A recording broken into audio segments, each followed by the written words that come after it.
श्री परमात्मने नमः। श्री वाल्मीकि रामायण उत्तरकांड प्रक्षिप्त सर्ग 2। कुत्ते के प्रति श्री राम का न्याय। कुत्ते की इच्छा के अनुसार उसे मारने वाले ब्राह्मण को मठाधीश बना देना। कुत्ते द्वारा मठाधीश होने का दोष सबको बताना। श्री राम का यह वचन सुनकर बुद्धिमान लक्ष्मण ने तत्काल उस कुत्ते को बुलाया और श्री राम को उसके आने की सूचना दी। वहां आए हुए कुत्ते की ओर देखकर श्री राम ने कहा, सार में तुम्हें जो कुछ कहना है उसे मेरे सामने कहो, यहाँ तुम्हें कोई भय नहीं है। कुत्ते का मस्तक फट गया था। उसने राजसभा में बैठे हुए महाराज श्री राम की ओर देखा और देखकर इस प्रकार कहा, राजा ही समस्त प्राणियों का उत्पादक और नायक है। राजा सबके सोते रहने पर भी जागता है और प्रजा का पालन करता है। राजा सबका रक्षक है। वह उत्तम नीति का प्रयोग करके सबकी रक्षा करता है। यदि राजा पालन न करे तो समस्त प्रजा शीघ्र नष्ट हो जाती है। राजा कर्ता, राजा रक्षक और राजा संपूर्ण जगत का पिता है। राजा काल और युग है तथा राजा यह संपूर्ण जगत है। धर्म संपूर्ण जगत को धारण करता है, इसलिए उसका नाम धर्म है। धर्म ने ही समस्त प्रजा को धारण कर रखा है, क्योंकि वही चराचर प्राणियों सहित सारी त्रिलोकी का आधार है। राजा अपने द्रोहियों की भी मदद करता है अथवा वह दुष्टों को भी मर्यादा में स्थापित करता है, तथा वह धर्म के द्वारा प्रजा को प्रसन्न रखता है। इसलिए उसके शासन रूप कर्म को धारण कहा गया है और धारण ही धर्म है, यह शास्त्र का सिद्धांत है। रघुनंदन, यह प्रजा पालन रूप परम धर्म राजा को परलोक में उत्तम फल देने वाला होता है। मेरा तो यह दृढ़ विश्वास है कि धर्म से कुछ भी दुर्लभ नहीं है। श्री राम दान, दया, सत्पुरुषों का सम्मान और व्यवहार में सरलता, यह परम धर्म है। प्रजाजनों की रक्षा से होने वाला उत्कृष्ट धर्म इह लोक और परलोक में भी सुख देने वाला होता है। उत्तम व्रत का पालन करने वाले रघुनंदन, आप समस्त प्रमाणों के भी प्रमाण हैं। सत्पुरुषों ने जिस धर्म का आचरण किया है वह आपको भली भांति विदित है। राजन, आप धर्मों के परम धाम और गुणों के सागर हैं। नृपश्रेष्ठ, मैंने अज्ञानवश ही आपके सामने धर्म की व्याख्या की है। इसके लिए मैं आपके चरणों में मस्तक रखकर क्षमा चाहता हूँ और आपके प्रसन्न होने के लिए प्रार्थना करता हूँ। आप यहाँ मुझ पर कुपित न हो। कुत्ते की यह बात सुनकर श्री रघुनाथ जी बोले, तुम निर्भय होकर बताओ, आज मैं तुम्हारा कौन सा कार्य सिद्ध करूं। अपना काम बताने में विलंब न करो। श्री राम की यह बात सुनकर कुत्ता बोला, रघुनंदन, राजा धर्म से ही राज्य प्राप्त करें और धर्म से ही निरंतर उसका पालन करें। धर्म से ही राजा सबको शरण देने वाला और सबका भय दूर करने वाला होता है। ऐसा जानकर आप मेरा जो कार्य है उसे सुनिए। प्रभो, सर्वार्थ सिद्ध नाम से प्रसिद्ध एक भिक्षु हैं जो ब्राह्मणों के घर में रहा करते हैं। उसने आज अकारण मुझ पर प्रहार किया है। मैंने उनका कोई अपराध नहीं किया था।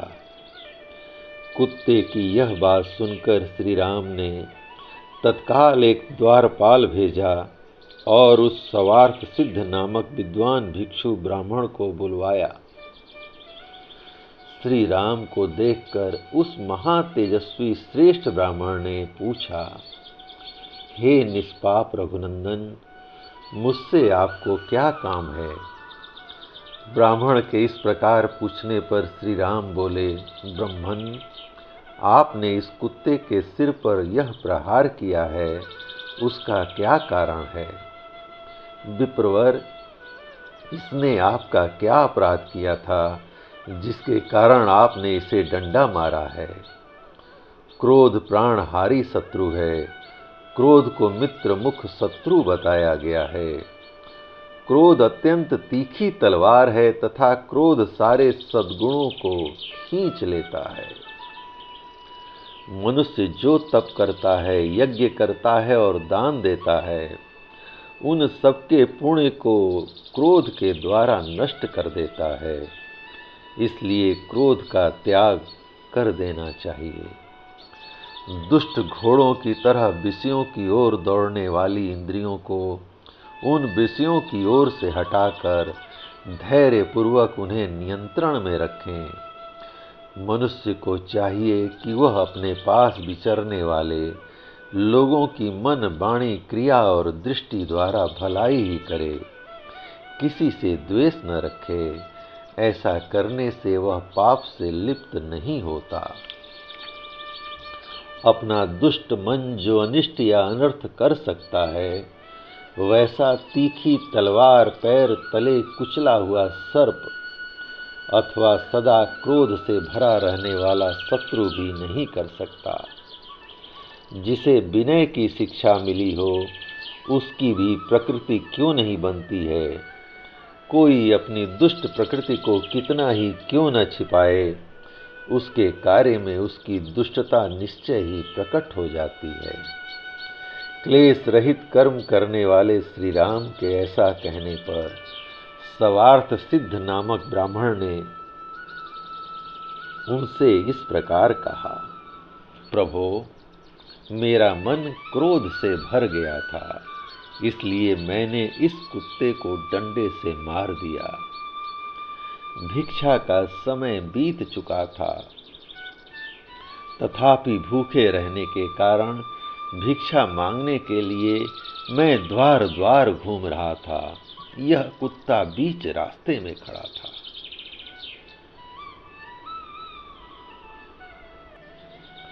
मैंने बार बार इससे कहा, तुम रास्ते से हट जाओ, हट जाओ। फिर यह अपनी मौज से चला और सड़क के बीच में बेढंगे खड़ा हो गया। मैं भूखा तो था ही, क्रोध चढ़ाया। राजाधिराज रघुनंदन, उस क्रोध से प्रेरित होकर मैंने इसके सिर पर डंडा मार दिया। मैं अपराधी हूँ, आप मुझे दंड दीजिए। राजेंद्र, आपसे दंड मिल जाने पर मुझे नरक में पड़ने का डर नहीं रहेगा। तब श्री राम ने सभी सभासदों से पूछा, आप लोग बतावें, इसके लिए क्या करना चाहिए? इसे कौन सा दंड दिया जाए? क्योंकि भली भांति दंड का प्रयोग होने पर प्रजा सुरक्षित रहती है। उस सभा में भृगु, आंगिरस, कुत्स, वशिष्ठ और काश्यप आदि मुनि थे। धर्म शास्त्रों का पाठ करने वाले मुख्य मुख्य विद्वान उपस्थित थे। मंत्री और महाजन मौजूद थे। ये तथा और बहुत से पंडित वहां एकत्र हुए थे। राजधर्मों के ज्ञान में परिनिष्ठित वे सभी विद्वान श्री रघुनाथ जी से बोले, भगवन, ब्राह्मण दंड द्वारा अबद्ध है, उसे शारीरिक दंड नहीं मिलना चाहिए। यही समस्त शास्त्रों का मत है।